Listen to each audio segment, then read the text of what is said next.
Hi, my name is Belinda and I'm the training lady. Today in this video, I'd like to show you how to create a choose your own adventure style story using Microsoft PowerPoint. Now, this is something I've used a lot over the years when providing professional development for teachers. It's a great way to be able to create an interactive story where your students can make their own choice and end up with different outcomes each time. If you loved choose your own adventure books as a kid, then you'll probably enjoy this one just as much. Now, before we jump in, let's quickly talk about how this works. Now, the key idea here is that each part of the story sits on its own slide, and at certain points, the reader chooses what happens next. And those choices are available using buttons that essentially link to different slides. Now, by the end, you might have a dozen slides or even more than that, depending on how complex you want your story to be. But my biggest tip that I can give here is to plan your story first so that it makes sense and that you don't confuse yourself later. Now, let's get started firstly by opening Microsoft PowerPoint, which you can see I have already done, and I'm going to create a new blank presentation to get me started. Now, on the title slide, you want to add the title of your story, and you can even include a little subtitle such as an introduction to the story, or you can put your author details in there. All right, now I've got those in, we are going to create the first part of the story.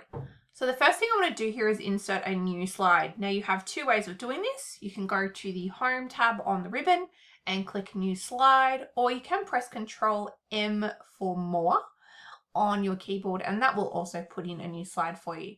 If you are choosing from the ribbon, you'll have the options of choosing the layout, and I'm just going to go with a title and content layout.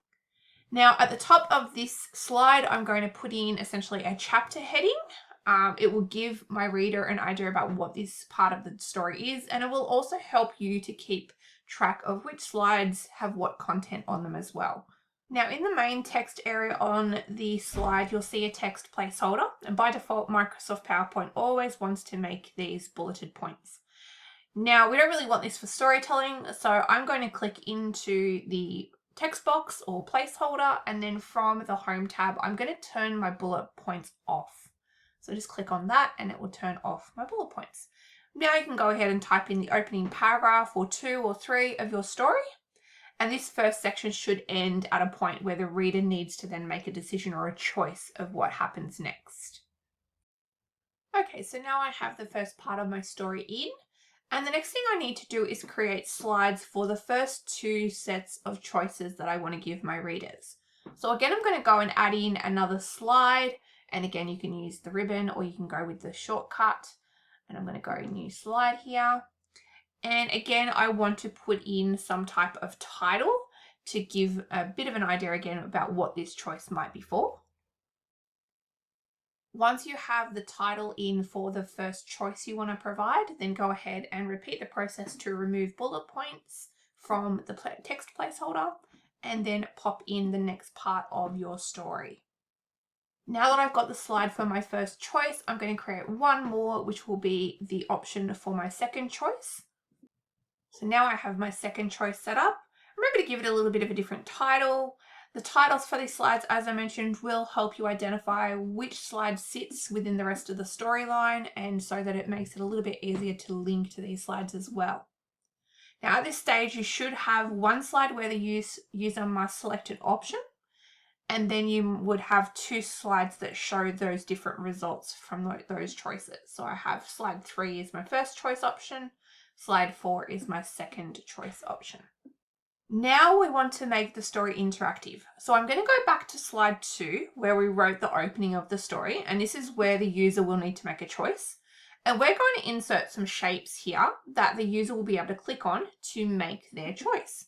So I'm going to go to the Insert tab up on the ribbon, and I'm going to go to my Shapes button. Now at the very bottom of the Shapes gallery, you have some buttons called action buttons. And these action buttons automatically allow you to apply a link or a hyperlink to the button. So I'm just going to click on any of these buttons here. You could even go with just the blank button, which is what I'm going to use because it will allow me to add some text onto that. So I'm going to grab the blank button, choose that, and I'm just going to draw the button onto the slide. Once you let go of the mouse, it does open up the action settings, and this is where I can choose where I would like to link this button to. So I'm going to select the second option here that says hyperlink to, and you'll see it automatically hyperlinks to the next slide. Now, technically that is correct, but I want to be a little bit more precise with this because I want to allow for me to move these slides around in order if I want to. So I don't want to say go to the next slide because I might decide to move this slide to a different spot in terms of the order of them overall. So I'm going to go and click the drop down and I'm going to choose slide from the list. It will then let me pick which slide.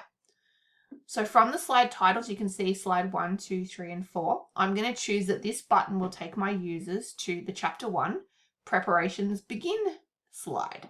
I can then click OK and then click OK again. Now at the moment, that button does not give me any indication about where it would take me if I click on it. So we're going to add some text. All I'm going to do here is do a little right mouse click on the shape and then I can choose edit text. Now that I've chosen that, I can type some text into here. So I'm going to go and put in a little label. Now once I've put my label in, I can click off of the shape and then that way my shape is now finished.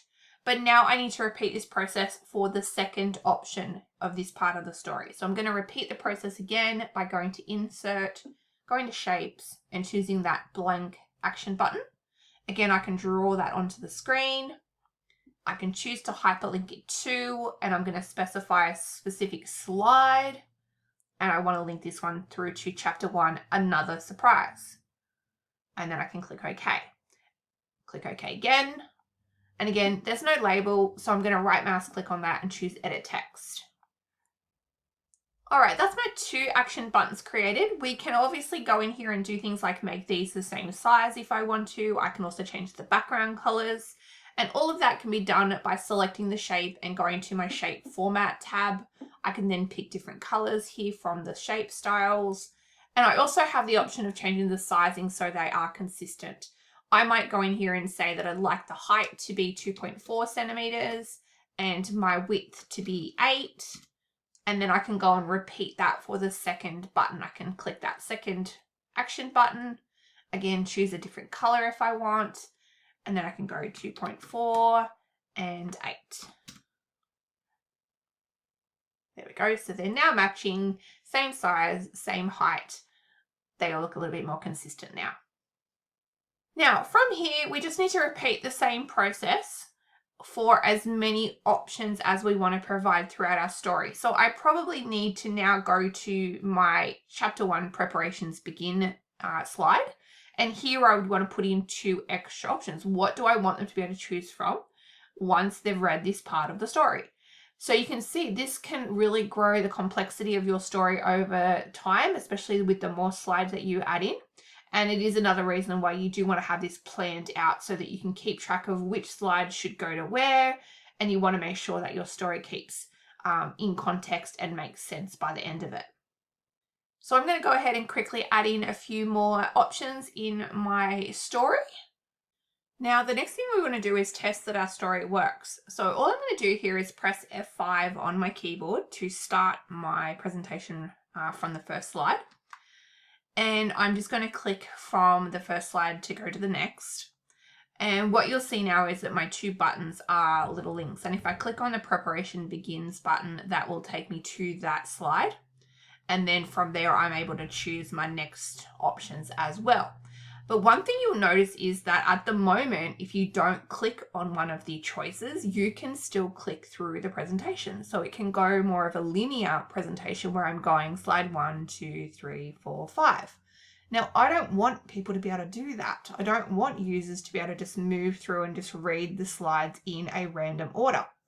So there is a setting in PowerPoint that we can change to stop that from happening. Now, what we're going to do next is we are going to go and change that setting. So let's go up to the ribbon and we're going to click onto the Transitions tab.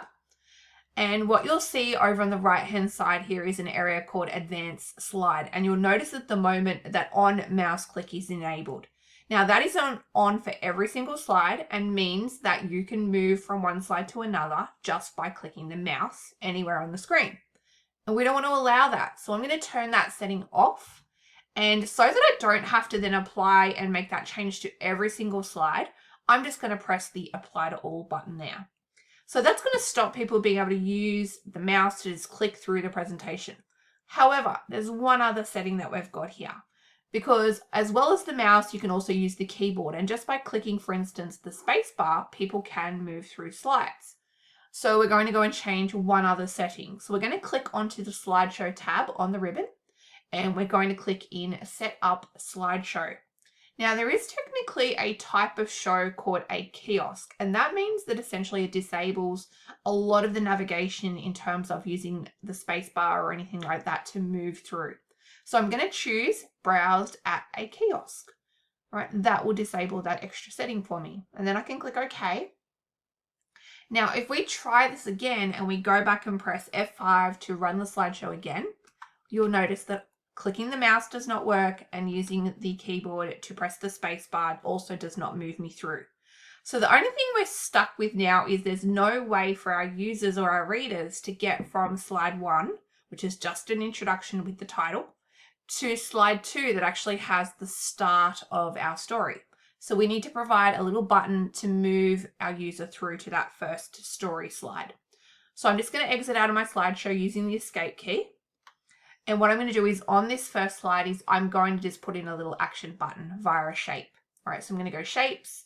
Again, I can click on just the blank shape if we want. I can draw that onto the slide. And all I want to do is say, yes, please go to the next slide. Or if you want to be a little bit more precise, you can choose slide 2, the opening chapter 1, getting ready slide in my case. But I'm just going to leave it as next slide. I'm going to then add some text to that. There we go. And now if I test that again, I now have a way of clicking and getting started with my story. And now I'm into the first opening paragraphs of my story with my first set of choices, where I can go, yep, I want to go to the preparation begins option, and it continues to move me through. Now I can just escape out of that slideshow now. Now, once you've tested your story and everything is working, you've made sure that your navigation is working correctly, you can then focus on the design. Now, you can go into the design tab up on the ribbon here. There is a bunch of different design themes that you can choose from. You can even get slide designs from sites such as slidescarnival.com. So they're quite useful for you to be able to use. The other thing that you might want to do is potentially add in some illustrations. So having graphics, having pictures alongside your story is going to give it a little bit more impact and obviously make it a little bit more interesting to watch as well. So from the insert tab, we have the option of going in and putting our own pictures in, and you can even grab images from the stock libraries as well. So my favorite stock library is pexels.com. That's spelled Pexels.com.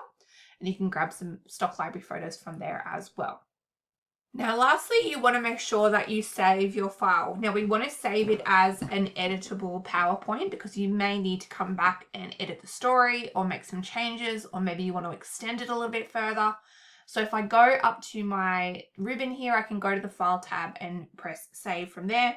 But I always use the F12 shortcut key on my keyboard. It does a quick save as for me. And then I can go in and I'm just going to quickly save this to my desktop and save it there. Now, when you are ready to share this with students, don't share the normal PowerPoint slides, because if you do that, students are going to be able to open your slides, edit your story, make changes and edit buttons, etc. What you want to do instead is you want to do a save as and create a second file. So if I do another save as here, I press F12. What I want to do here is change this type of file I want to provide to students. And what I'm going to do here is I would choose the PowerPoint show option. Now, saving a PowerPoint as a show means that the story just opens straight into slideshow mode. Students then can't edit your slides, they can't edit your buttons.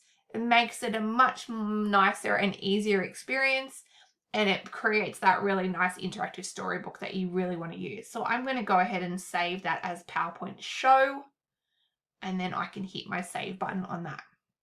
So that's it. Your interactive storybook is now ready to go. You saved it in a file format that you can provide to your students, and they'll be able to interact with it and work with it as it is. Now, if you found this helpful, don't forget to give this video a like below. If you'd like some more practical PowerPoint ideas, feel free to check out my website at thetraininglady.com or leave a comment below, as I will respond.